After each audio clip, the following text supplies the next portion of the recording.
Oi, tudo bem com você? Eu espero que você esteja muito bem. Vamos meditar comigo hoje e aprendermos um pouquinho mais da palavra do Senhor?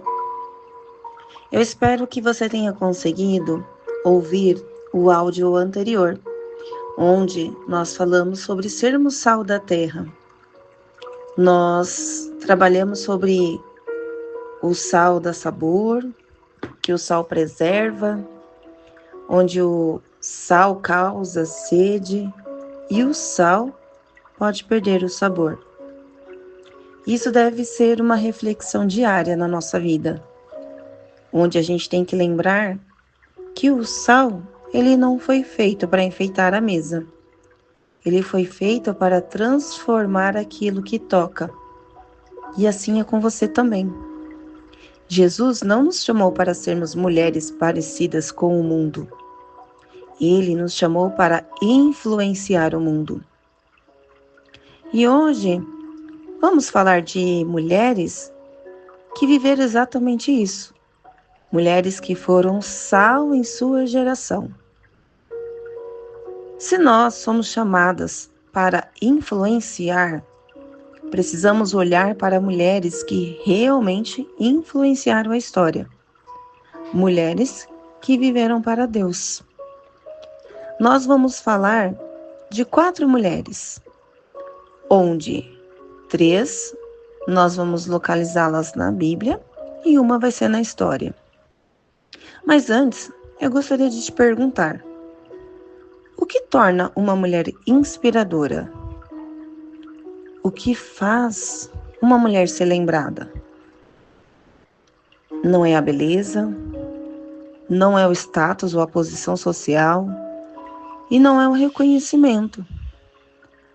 Provérbios 31:30 diz que a mulher que teme ao Senhor, essa será louvada. Uma mulher inspira quando ela vive para Deus, mesmo quando ninguém vê. Quando ela permanece fiel em tempos difíceis. Quando ela influencia vidas através do caráter. Então, uma mulher, ela inspira quando ela reconhece quem Deus é e ela vive em reverência diante dele. A primeira mulher que nós vamos tratar hoje é a Ruth, uma mulher de fidelidade. Lá em Ruth, capítulo 1, versículo 16, diz: Ruth, porém, respondeu: Não insista comigo que te deixe, e não mais a acompanhe. Aonde fores, irei. Aonde ficares, ficarei. O teu povo será o meu povo, e o teu Deus será o meu Deus. Ruth perdeu tudo: marido, segurança, estabilidade. Mas ela fez uma escolha: o teu Deus será o meu Deus. Não se trata apenas de uma lealdade familiar. Trata-se de conversão. Ruth, ela abandona a sua terra, os seus deuses, para confiar no Deus de Israel. Hoje, muitas escolhas são feitas por emoção ou conveniência. E Ruth, ela escolheu compromisso espiritual. Se você não leu ainda a história de Ruth, leia. Você vai se surpreender com essa mulher. Ruth, ela era estrangeira, viúva e sem herança, mas pela fé foi acolhida na aliança. Ela escolheu Deus antes da segurança. Influência começa nas escolhas. E a sua decisão mudou gerações. A influência começa nas escolhas que ninguém aplaude. Outra mulher muito importante é a Febe. Essa foi uma mulher digna de honra. Romanos 16, versículo 1 e 2 diz: Recomendo-lhes nossa irmã Febe, serva da igreja em Cencreia, Peço que a recebam no Senhor, de maneira digna dos santos, e lhe prestem a ajuda de que venha a necessitar, pois tem sido de grande auxílio para muita gente, inclusive para mim. Febe foi uma mulher cristã da igreja de Sincreia, um porto próximo ali a Corinto. Ela é mencionada por Paulo com grande respeito e confiança.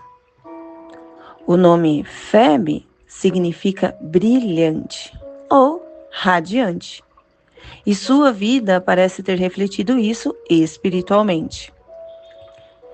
Febe viveu no século I, em um ambiente romano marcado por estradas perigosas, discriminação religiosa, crescente tensão contra os cristãos.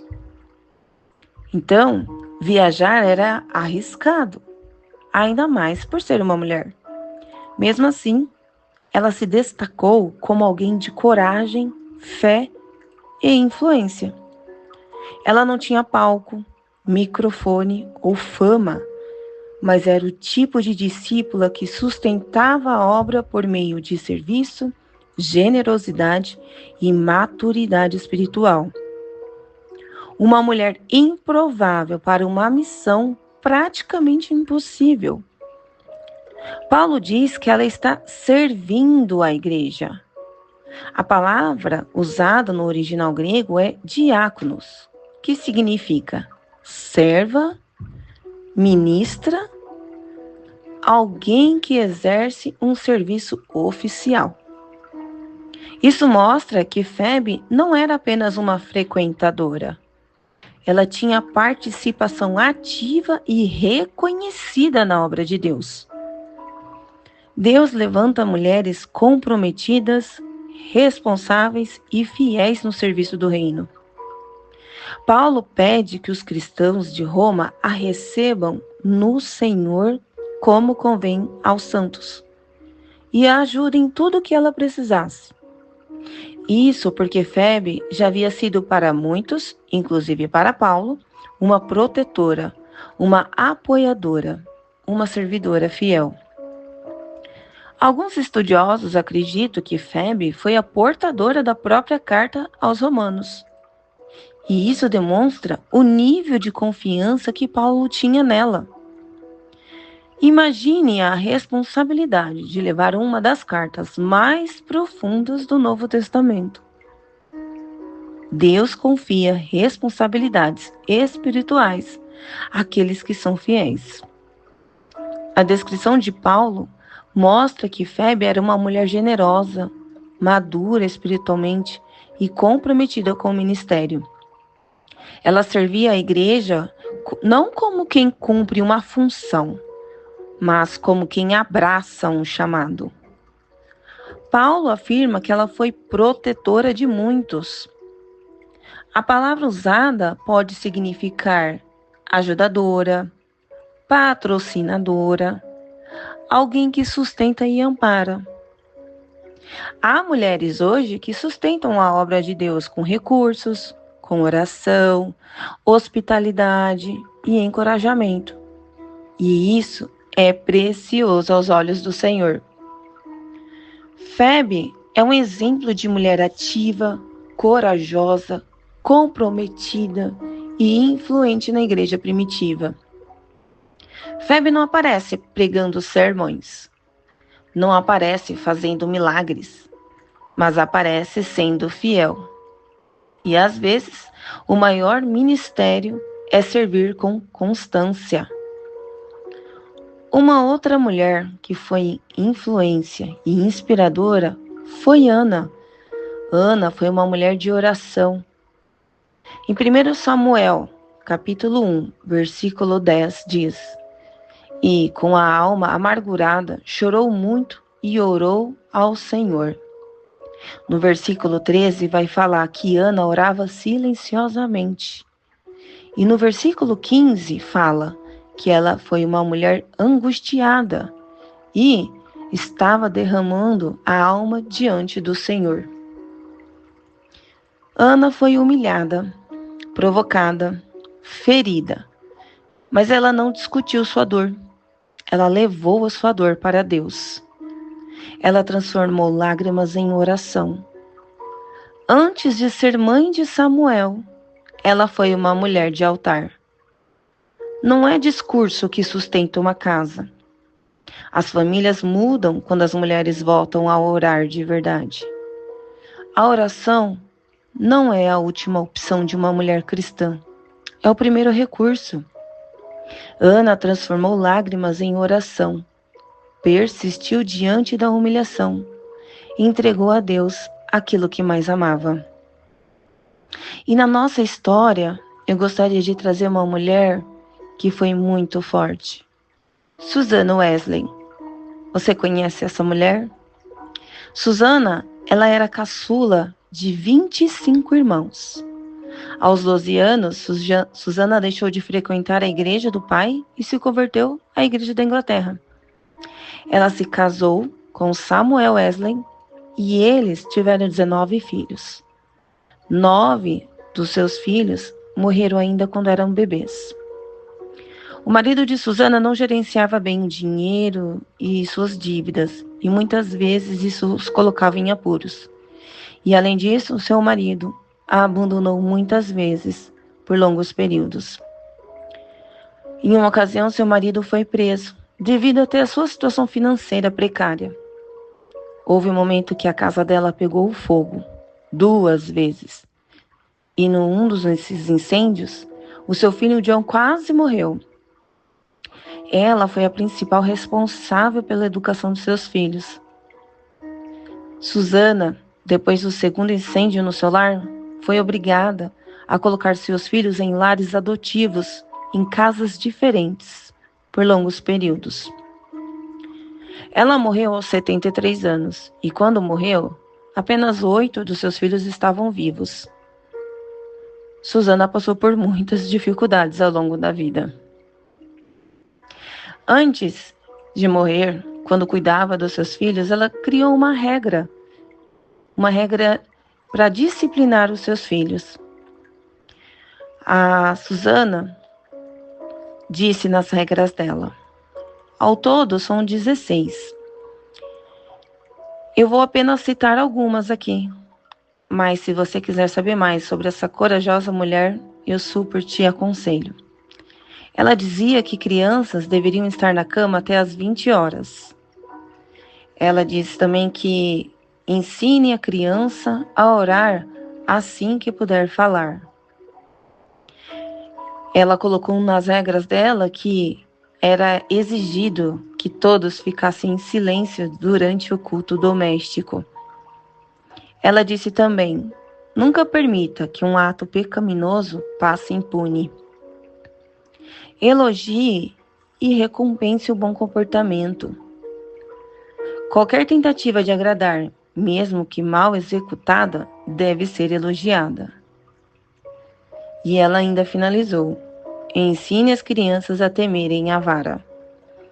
Há mais regras que ela colocou para a educação dos seus filhos. Depois busque conhecer cada uma delas. Susana, mãe de 19 filhos, dificuldades financeiras, marido ausente, casa cheia, problemas constantes. Mas ela tinha uma prioridade: Deus. Ela desde criança se comprometeu a nunca passar mais tempo em hobbies ou lazer do que estudando a Bíblia e orando.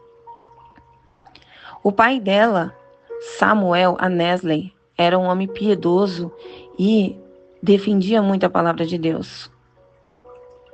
Susana é bem conhecida como a sua maneira peculiar que ela tinha de passar o seu tempo com Deus. Eu imagino que uma casa com tantos filhos não deveria ser muito fácil para ela manter a sua rotina com Deus. Ela tinha uma agenda muito atarefada. Dizem que ela orava 2 horas por dia e ela muitas vezes não conseguia encontrar um lugar em silêncio, com privacidade. E aí o que ela fazia? Ela pegava o avental dela e colocava sobre a cabeça. Era um sinal dentro da casa dela, para que todos pudessem ver que ali era o momento dela estar com o pai. Se isso também for importante para nós, encontraremos um jeito, assim como Suzana encontrou. Encontraremos um lugar. Encontraremos um tempo para ficarmos sozinhos com nosso Pai Celestial. E o que me impressiona é que ela não estava se escondendo sob seu avental para ter um tempo para si mesma, mas ela procurava esses momentos para orar por ela e por sua família. Essas orações geraram frutos na vida de seus filhos e se multiplicaram, alcançando milhões de pessoas.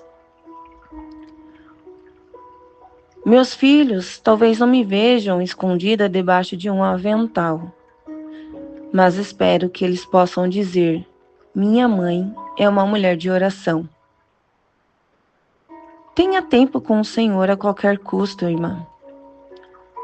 Tenha tempo com o Senhor, amiga, mesmo que você precise se esconder na cozinha.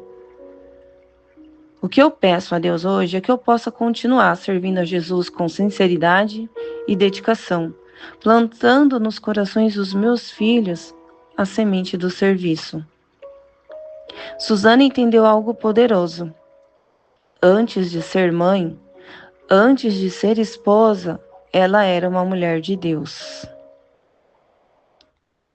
Hoje nós vemos uma geração ocupada demais, com muito trabalho, muito tempo nas redes sociais, preocupações então nem se fala, distrações, mas pouca oração. Não se trata de falta de tempo, é falta de prioridade espiritual. Uma mulher cristã não perde sua essência quando mantém sua vida diante de Deus. Talvez muitas tenham esquecido o seu papel cristão. Nós não fomos chamadas apenas para trabalhar, para cuidar da casa ou resolver problemas. Fomos chamadas para ser influência espiritual. O mundo não precisa de mais mulheres cansadas. Precisa de mulheres cheias da presença de Deus. Talvez, sem perceber, tenhamos nos tornado mulheres ocupadas demais, mas espiritualmente frágeis. Estamos presentes em muitos lugares, mas ausentes na presença de Deus. E sem presença, o sal perde o sabor. O mundo não precisa de mais mulheres cansadas. Precisa de mulheres cheias da presença de Deus. Todas essas mulheres tinham algo em comum: vida com Deus, decisão diária e influência que começou no secreto. Para você meditar, pense: como está a minha vida com Deus? Estou priorizando Deus em tudo? Eu continuo sendo sal? Eu tenho sido uma mulher inspiradora? Mulheres que inspiram são aquelas que permanecem mais tempo aos pés de Deus.